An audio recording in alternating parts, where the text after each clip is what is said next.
All right, welcome back here. It's just about 6:15, and today people who live at the Beacon Apartments in Rocky Hill are waking up to some good news. They're learning a settlement has been reached between their landlords and the Attorney General. Well, the complex just changed its name from Concierge to the Beacon. Remember, back in February, hundreds of people living there were evacuated over safety concerns. Your reporter Katie Cohen, they're now live with that update. Good morning.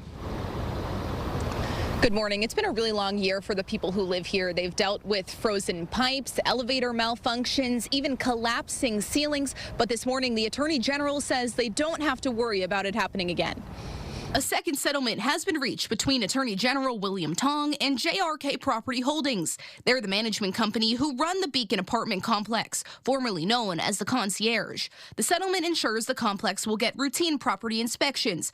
Residents will also see improved plumbing, elevator maintenance, and will get quarterly meetings with management. It comes after major maintenance issues this winter, including frozen pipes, no hot water, and leaking ceilings.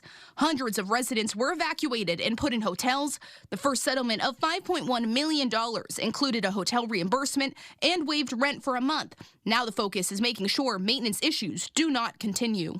If you rent an apartment, you should be able to live there safely. So this is really also a public health and public safety issue.